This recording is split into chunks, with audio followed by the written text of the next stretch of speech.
Hey guys, welcome to Nasser. So this is George again.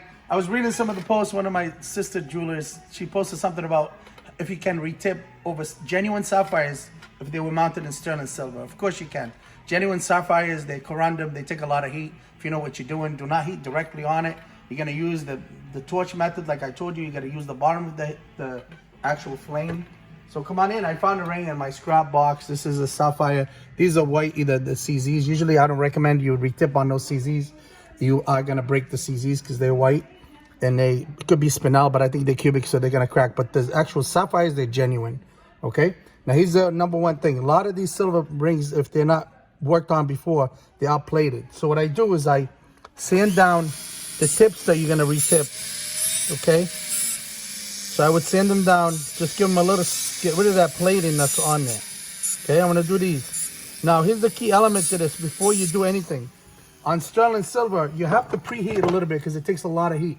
So you don't wanna be sitting with the flame over the actual stones. You are gonna break them. So I dip it in alcohol and boric acid. I'll try to go as slow as I can with this one, okay? So make sure the work is facing you. So first I'm gonna preheat it, okay? So what I mean by preheating it, don't go crazy, just enough to get some heat going into the bronze, because you don't want to sit over the stone and try to retip it, because it's going to take a lot of heat before that prawn gets heated up. It's the first one might give you a hard time, like before it's, it tips, but once the whole ring gets hot, believe me, you're going to fly through those prawns very easily. Okay, so I kind of preheat the prawns. Okay, just lightly I go around. So now I'm ready for retipping. So I'm gonna go over this, make sure your pick is nice and clean. I don't drop the flux on there because it's really hot right now. Usually I flux the actual solder. And when I go sideways. I'm gonna retip this one. And I increase my oxygen. I try to put my pick over the stone so the actual, you can see here, I don't wanna take too much heat on the stone itself. I want the heat away from the stone. You can see that thing retipped, right? So the second one should go on very easily, and I'm gonna go just right directly. You can see it went right very quickly. Because once you preheat them, I'm gonna do one here. You're gonna fly through them. Okay, here's one. And let's do this one here. And make sure they're clean. Okay, that's retip.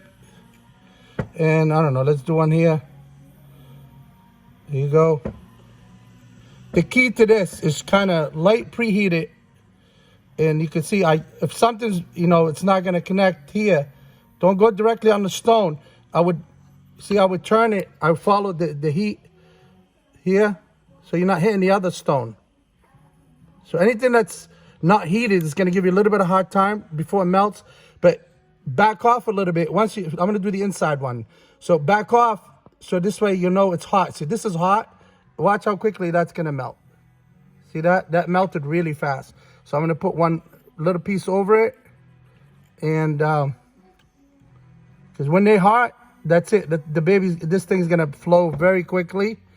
And for the ones that are saying you need a laser, you need this, you need that, no, you don't. Okay? Anything could be done with the torch if you know what you're doing. And I hope this helps you. I don't know. Let's do one here.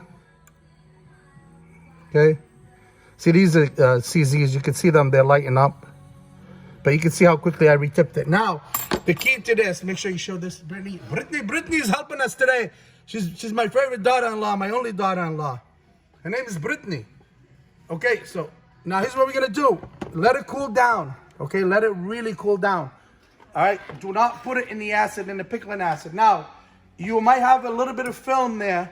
Put it in the pickling acid. Let it sit there for like 20 minutes. Take it off. When you take it out, if you notice a little film on there, give it a little buff on the buffing wheel.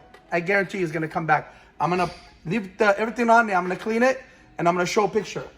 And stick around. I'm going to make you a nice video. I'm going to set this 3-carat Ceylon sapphire, and I'm going to set it in the lady's sentimental setting.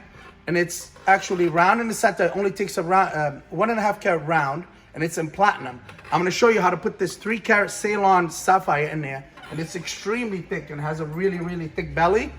And you can see how thick that baby is. That's a genuine Ceylon sapphire. A lot of people might say, oh, why don't you cat it? Nope, that's not what she wants. It's her mom. It's her mom's, and her mom just passed away. and she wants that setting, and it's very important to her. So I'm gonna put this baby in there, and I just charge her $4,000. I made good profit, so I'm gonna get this John done today. So she's gonna come back later and pay me, and I'm gonna have a good weekend. So stick around, and I hope this helps.